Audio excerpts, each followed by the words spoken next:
On ABC7's Good Morning El Paso weekend, a two-vehicle crash in the lower valley leaves one person dead. And two people are in the hospital after an early morning shooting. We have the latest. President Obama's executive action changing the lives of millions. ABC7 spoke with families who are grateful they get to stay legally. We'll hear from them. And in Storm Track weather, Dan. Well, some of us are waking up to slick roads this morning thanks to some rain that moved through overnight. Will it last through the rest of your Saturday? We'll talk about that coming up. It's all the news you need to start your Saturday, November 22nd, 2014. ABC7's Good Morning El Paso weekend starts now. Live, where news comes first. From the Mesilla Valley and Las Cruces to El Paso and the borderland. This is ABC7's Good Morning El Paso weekend. Good morning and thank you for joining us on this Saturday morning. I'm Josie Ortegon. Breaking news overnight. One person is dead after a two-vehicle crash this morning near Edgemere and Zaragosa. Police say this happened just before 2 a.m. and this is video from our round-the-clock news crew. El Paso police had the area blocked off as special traffic investigators were on scene. Police say two vehicles were involved and a motorcyclist is dead. It's unknown how the driver of the other vehicle is doing. We will be sure to keep you updated with the latest information as soon as it becomes available. And meanwhile, more breaking news this morning out of the lower valley. Two people are in the hospital after a drive-by shooting. Police say this happened just after 1 a.m. on the 300 block of Mirasol. Police blocked off that area as well. Crimes Against Persons unit was on the scene. Two people were taken to Dalso Medical Center. No word yet on their condition. We will be sure to keep you updated on the latest details. Be sure to stay with us both on air and online. Moving on to Storm Track weather now, let's get a look at your first forecast. Dan, we woke up to rain this morning. Yeah, some of us definitely did wake up to the rain this morning. It pushed through portions of El Paso. We had a slight chance of rain and that system definitely brought it to us this morning. Let's talk about it right now on our radar, and you'll see that here moving through our neck of the woods here in El Paso. Las Cruces didn't fare as much as El Paso did, and most of the system has pretty much died on off. Sierra Blanca around I-10 right now, still seeing some of that rain moving on through.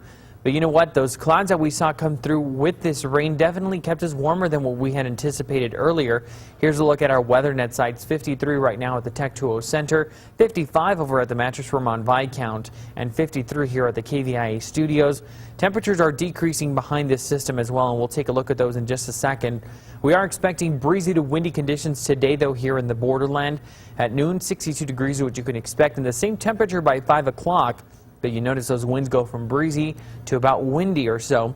We'll take a look at your wind gust tracker with our Future Track computer model coming up in just a little bit. Josie, back over to you. Okay, thanks, Dan. We're learning more about what happened moments before the death of two people in East El Paso. Investigators are calling it a murder-suicide. This happened Thursday morning on the 9800 block of East Ridge. That's where a man and his ex-wife were found dead. Police say the identified victim is Maria Elena Cernas. She was a fourth-grade teacher at Surratt Elementary in Clint. They say Cerna went to her ex-husband Jorge Rogero to pick up some of her things. Police say 64-year-old Rogero pulled a gun and shot Cernas, then turned the gun on himself.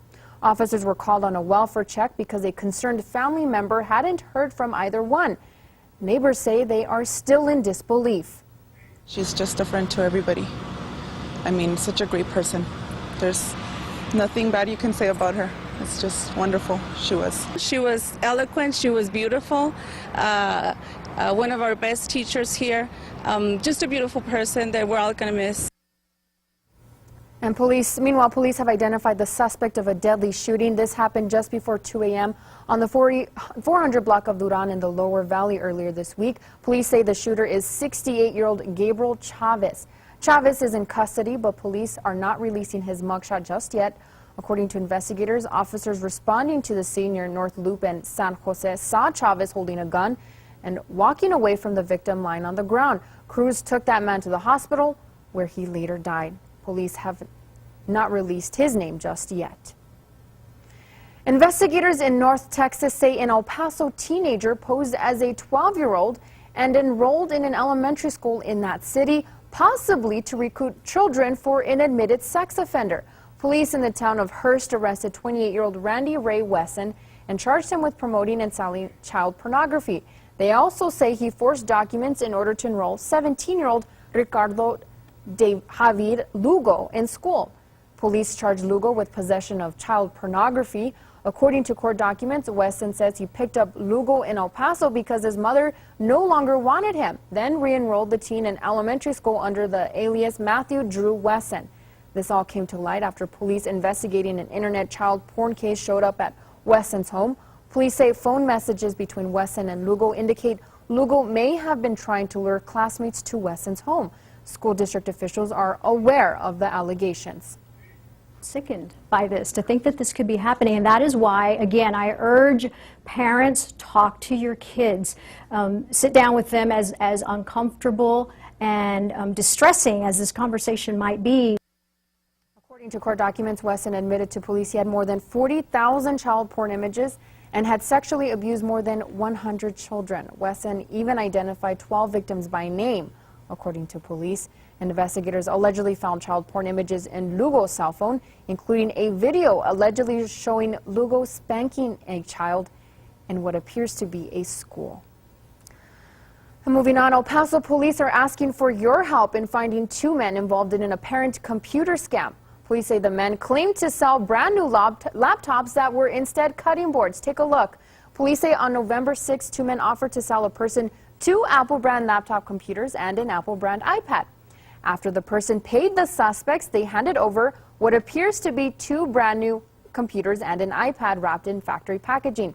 While the men immediately left the scene, and the victim shortly found out that the items they had purchased were actually cutting boards that had been wrapped in plastic.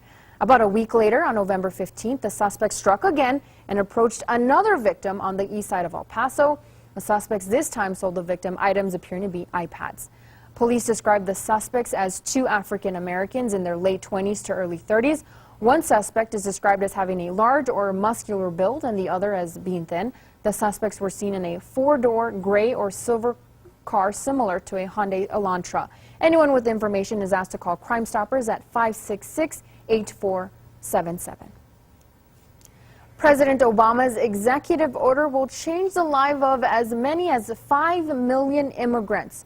Border reporter Angela Kocherga talked to people who hope to qualify. Each of the immigrants arriving at the Diocesan Migrant and Refugee Services office had watched President Obama's announcement.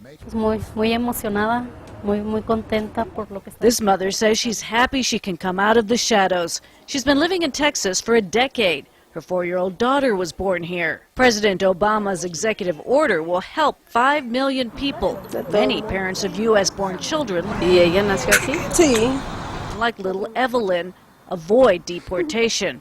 Her mother, who is raising 4 U.S. citizen children, hopes to qualify. This means that you have permission to remain in the United States, you have permission to work in the United States, you have permission to travel within the United States. President Obama's executive order only offers temporary protection. Those who qualify would have to apply again in 2 years to avoid deportation. Only Congress can permanently change this country's immigration laws. And given anger over President Obama's actions, that's not likely to happen anytime soon. Temporary or not, many are grateful for the chance to stay in this country legally. Angela Kocherga, ABC 7. And still ahead on ABC 7's Good Morning El Paso weekend, the big game is tonight, the Battle of I-10 at the Don Haskins Center between UTEP and NMSU. The men's basketball teams tip off for the first time this season. Also, a change of plans for the New York Jets and Buffalo Bills. Their game this Sunday rescheduled due to the extreme weather in the Northeast. We'll explain coming up. Time now is 8:09. Let's take a live look at traffic outside, courtesy of our TxDOT traffic cams. We're taking a look at I-10 and Hawkins. Roads are clear. I-10 and McRae.